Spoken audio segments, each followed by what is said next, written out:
Hi friends, అందరూ ఎలా ఉన్నారు? ఈరోజు మన ఛానల్లో అయితే టోనా ఫిష్ కర్రీ అయితే చేయబోతున్నాను. దానికి కావాల్సిన ఇంగ్రీడియంట్స్ అయితే చెక్క, లవంగాలు, టమోటా, ఎర్రగడ్డ, పసుపు, ఉప్పు, కారం పొడి, ధనియాల పొడి, గరం మసాలా, ఈ ఫిష్ డబ్బా అయితే కావాలండి. మనకి కొత్తిమీర అయితే అవసరం పడుతుంది. ఇదండి ఫిష్ డబ్బా అయితే. ఇప్పుడైతే ప్యాన్ పెట్టుకొని ఆయిల్ అయితే వేసుకుంటున్నాను. ఈ కర్రీ చాలా బాగుందండి. టైం టేకింగ్ కూడా చాలా తక్కువగా పడుతుంది. ఆయిల్ బాగా ఫ్రై అయిన తర్వాత చెక్క, లవంగాలు వేసుకొని దాని తర్వాత ఎర్రగడ్డలు కూడా వేసుకోవాలి. ఇలా ముక్కలు ముక్కలుగా కట్ చేసుకుంటే ఎర్రగడ్డలు అవి చాలా బాగుంటాయి, పెద్ద ముక్కలుగా కాకుండా. ఇవైతే బాగా గోల్డెన్ బ్రౌన్ కలర్ వచ్చేంత వరకు మనం అయితే వేగించుకోవాలి.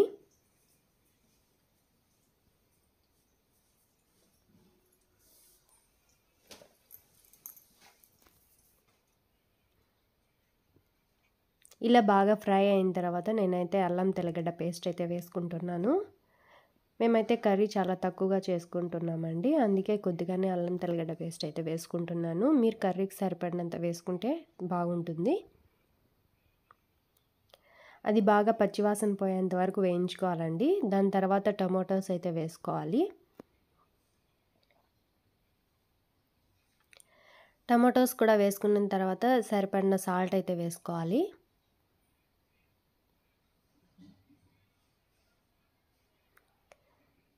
సాల్ట్ వేసుకున్న తర్వాత బాగా ఒకసారి అయితే మిక్స్ చేసుకోవాలి. ఇప్పుడైతే టమోటా బాగా ఉడికిపోయింది కదా, నూనె కూడా బాగా సపరేట్ అయిపోయిందండి. ఈ విధంగా అయితే టమోటా ఉడకాల. టమోటా ఉడికిన తర్వాత పసుపు అయితే యాడ్ చేసుకుంటున్నాను కొద్దిగా. దీని తర్వాత 1 టేబుల్ స్పూన్ ధనియాల పొడి యాడ్ చేసుకున్నాను. దాని తర్వాత తగినంత కారం అయితే వేసుకుంటున్నాను.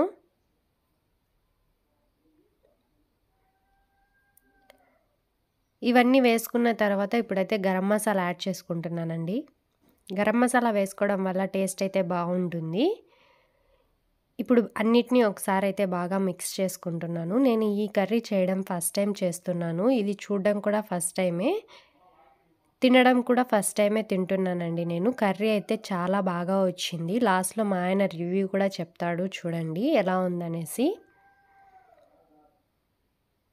ఇప్పుడైతే కొద్దిగా వాటర్ యాడ్ చేసుకుంటున్నానండి.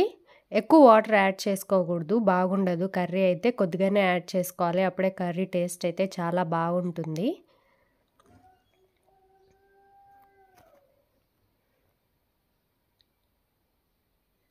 ఇప్పుడైతే ఇది అయితే ఓపెన్ చేస్తున్నాను నేను. ఈ విధంగా ఉందండి. నేనైతే ఎక్కువగా ఫుల్ డబ్బా మొత్తం ఉంటుందేమో అనుకున్నాను, కానీ కొద్దిగానే ఉంది. ఇదైతే ఆ మసాలాలో యాడ్ చేసుకుంటున్నాను. అంతా వేసేసుకొని మళ్ళీ ఒకసారి బాగా మిక్స్ అయితే చేసుకుంటున్నానండి. పెద్ద పెద్ద ముక్కలు ఉన్నాయి కాబట్టి కొద్దిగా చిన్న ముక్కలు చేసుకుంటున్నాను గరిటెతోని. కొద్దిసేపు అయితే మూత అయితే పెట్టుకుంటున్నాను ఈ విధంగా. మీరు కూడా ఈ రెసిపీని ట్రై చేయండి, చాలా బాగుంటుంది. ఈ విధంగా అయితే బాగా ఉడికిపోయిందండి. కర్రీ అయితే బాగా దగ్గర పడిపోయింది. ఇప్పుడైతే మళ్ళీ కొద్దిగా పైన అయితే గరం మసాలా యాడ్ చేసుకుంటున్నాను. ఒకసారి అయితే బాగా మిక్స్ చేసుకుంటున్నానండి. ఫైనల్గా కర్రీ అయితే రెడీ అయిపోయింది. ఇప్పుడు గార్నిష్ కోసం కొత్తిమీర అయితే వేసుకుంటున్నాను. కొత్తిమీర వేసుకొని మళ్ళీ ఒకసారి బాగా మిక్స్ చేసుకుంటున్నానండి. ఇంతే అండి. ఈ వీడియో నచ్చినట్లయితే లైక్ చేసి, షేర్ చేసి, కామెంట్ అయితే చేయండి. తప్పకుండా మీరు కూడా ఈ రెసిపీని ట్రై చేయండి. ఇప్పుడైతే ప్లేట్లో అన్నం అయితే పెట్టుకుంటున్నాను.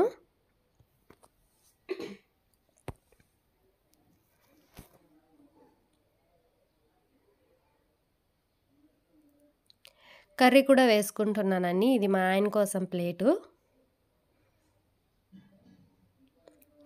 టేస్ట్ అయితే చాలా అంటే చాలా బాగుందండి. నేను కూడా తినడం ఫస్ట్ టైం కదా, మా ఆయన కూడా ఇక్కడ రివ్యూ అయితే చెప్తున్నాడు. మా ఆయనకి చాలా సిగ్గండి వీడియోస్లోకి రావాలంటే. ఇంతే అండి. Thank you, bye.